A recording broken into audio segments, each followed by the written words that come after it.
नमस्कार मंडळी, आज आपण गौरी गणपती विशेष एकदम खुसखुशीत बिस्किटपेक्षा खुसखुशीत रव्याची शंकरपाळी बनवणार आहोत। ही शंकरपाळी तेलकट अजिबात होत नाही आणि तेलात सुद्धा विरघळत नाही। एकदम खुसखुशीत तयार झाली आहे, तुम्ही बघू शकता। याच्यात मैदा गव्हाचं पीठ अजिबात वापरलं नाही, फक्त रव्यापासून ही शंकरपाळी बनवली आहे। भरपूर टिप्स सहित व्हिडिओ बनवला आहे। पहिल्याच प्रयत्नात तुमची सुद्धा परफेक्ट होणार। लगेच रेसिपीला सुरुवात करूया। इथे शंकरपाळी बनवण्यासाठी 1 कप भरून एवढा रवा घेतलेला आहे। रवा मोठा असेल तर मिक्सरला फिरवून घ्या। नंतर चिमूटभर मीठ घातलं आहे। मीठ घालून व्यवस्थित याला मिक्स करून घेतलं आहे।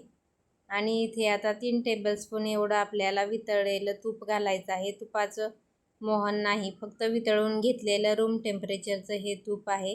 3 टेबलस्पून एवढं घालायचं आहे।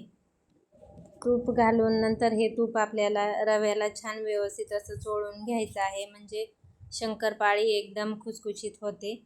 तुपाचं प्रमाण जरी कमी पडलं तरी शंकरपाळी तेवढी खुसखुशीत होत नाही, किंवा जास्त झाल्यावर सुद्धा ती तेलात विरघळण्याची शक्यता असते। तर 1 कप रव्यासाठी 3 टेबलस्पून एवढं परफेक्ट प्रमाण आहे। इथे मी शंकरपाळी कमी प्रमाणात बनवत आहे। तर बघू शकता, तूप व्यवस्थित रव्याला चोळून घेतलं आहे। आता 3 टेबलस्पून एवढी पिठी साखर घालायची आहे। शंकरपाळी ही कमीच गोड असते, म्हणून मी साखरसुद्धा कमीच वापरली आहे। पिठी साखरसुद्धा याच्यात व्यवस्थित अशी मिक्स करून घेतली आहे। आता आपल्याला याच्यात दूध घालायचं आहे। तर पहिल्यांदा मी 1 टेबलस्पून एवढं दूध घालत आहे। लागेल असं थोडं थोडं दूध घालायचं आहे। एकदम जास्त घातलं तर हे मिश्रण पातळ होऊ शकते। तर आणखी 1 टेबलस्पून याच्यात घालून मी रवा या पद्धतीने भिजवून घेत आहे। तर आता मी 2 टेबलस्पून एवढं दूध घातलं आहे आणि छान व्यवस्थित रवा याच्यात मिक्स करून घेतला आहे। आणि अशा पद्धतीने याला आता दाबून ठेवायचं आहे आणि 1 ते 2 तासासाठी रवा असंच आपल्याला भिजत ठेवायचं आहे। अशा पद्धतीने याला दाबून घ्यायचं आहे आणि झाकण ठेवायचं आहे। मध्ये तुम्ही 1-2 वेळा याला चेक करून दूध ॲड करू शकता। तर इथे मी 1 तासानंतर ओपन केलं आहे, तर रव्याने दूध शोषून घेतलं आहे। आणखी याच्यात 1-2 टेबलस्पून दूध आपल्याला वापरायचं आहे आणि व्यवस्थित रवा भिजवून घ्यायचा आहे। तर आणखीन मी याच्यात दूध ॲड केलेलं आहे आणि या पद्धतीने रवा व्यवस्थित असं मिक्स करून घेत आहे। हा रवा आपल्याला 4 ते 5 तासासाठी असंच भिजत ठेवायचा आहे। रवा असल्यामुळे भिजायला वेळ लागतो, लगेच याचं बॅटर जे आपल्याला शंकरपाळ्या आपण बनवू शकत नाही। तर टोटल मी हे रवा भिजवण्यासाठी 5 टेबलस्पून एवढं दूध वापरलं आहे। आता बघू शकता, व्यवस्थित असं याला बाइंडिंग आलं आहे। आणखी 2 ते 3 तास असंच याला भिजत ठेवायचं आहे। टोटल 5 तास तरी रवा आपल्याला व्यवस्थित असा भिजवून घ्यायचा आहे।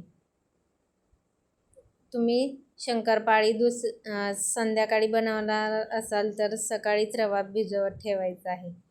तर 5 तासानंतर आता हे रव्याचं मिश्रण आपल्याला एकदा मिक्सरला फिरवून घ्यायचं आहे, म्हणजे त्याला व्यवस्थित असं टेक्स्चर बाइंडिंग येईल आणि शंकरपाळीचं हे चपाती आपल्याला व्यवस्थित लाटता येईल। तर बघू शकता, आता बऱ्यापैकी याला बाइंडिंग आलं आहे। सर्व रवा मी मिक्सरला फिरवून घेतला आहे आणि व्यवस्थित याला अशा पद्धतीने मिक्स करून घेत आहे। बाउलमध्ये व्यवस्थित याला मिक्स करता येत नाही, म्हणून मी आता हे ताटातच याला आता थोडंसं मळून घेणार आहे। बघू शकता, बऱ्यापैकी याला बाइंडिंग आलं आहे।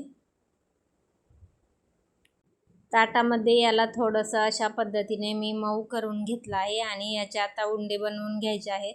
तर 2 उंडे इथे मी बनवून घेतले आहेत आणि आता पोळपाटावरती आपल्याला याची जाडसर अशी चपाती लाटून घ्यायची आहे व नंतर शंकरपाळी कट करून घ्यायची आहे। तर जास्त पातळ ठेवू नका, मिडियम कन्सिस्टन्सीचं हे शंकरपाळीचं हे पीठ आपल्याला चपातीप्रमाणे लाटून घ्यायचं आहे। तर बघू शकता, मी याला कितपत जाड ठेवलं आहे आणि याचे आता शंकरपाळी कट करून घ्यायची आहे।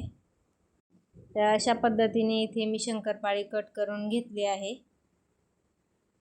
तुपाचं योग्य प्रमाण रव्यामध्ये जर आपण मिक्स केलं तर रव्याची शंकरपाळी अजिबात बिघडत नाही, एकदम खुसखुशीत अशी तयार होते।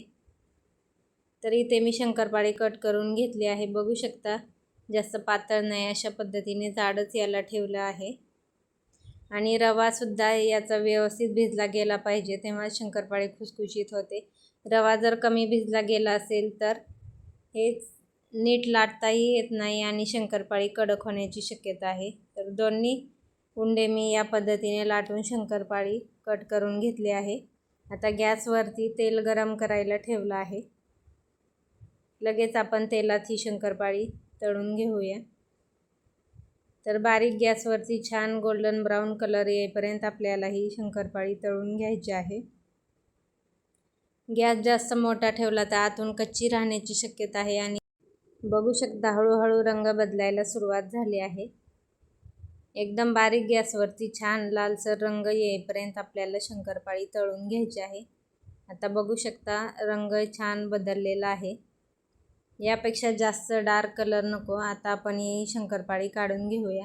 बघू शकता अजिबात तेलात विरघळलेली नाही आणि तेलकट तर अजिबातच होत नाही. कधी रव्याची शंकरपाळी बनवली नसेल तर व्हिडिओ सांगितलेल्या टिप्सप्रमाणे तुम्हीसुद्धा एकदा नक्की करून पहा. इथे मी सर्व शंकरपाळी अशाच पद्धतीने तळून घेते. तर दुसरी बॅचसुद्धा इथे बघू शकता व्यवस्थित अशी आपण तळून घेतलेली आहे. मैदा तुम्ही खात नसाल तर अशा पद्धतीने रव्याची शंकरपाळी नक्की करून पहा आणि तुमचा अनुभव मला कमेंट्समध्ये कळवा. इकडे बघू शकता शंकरपाळी आपली एकदम खुसखुशीत अशी झाली आहे. इथे मी तोडूनसुद्धा दाखवत आहे. बिस्किटपेक्षाही जास्त खुसखुशीत झालेली आहे. व्हिडिओ आवडला असेल तर एक लाईक नक्की करा. व्हिडिओ जास्तीत जास्त शेअर करा आणि चॅनलला जर सबस्क्राईब केलं नसेल तर प्लीज सबस्क्राईब करा. भेटूया अशाच एका नवीन व्हिडिओसोबत. धन्यवाद.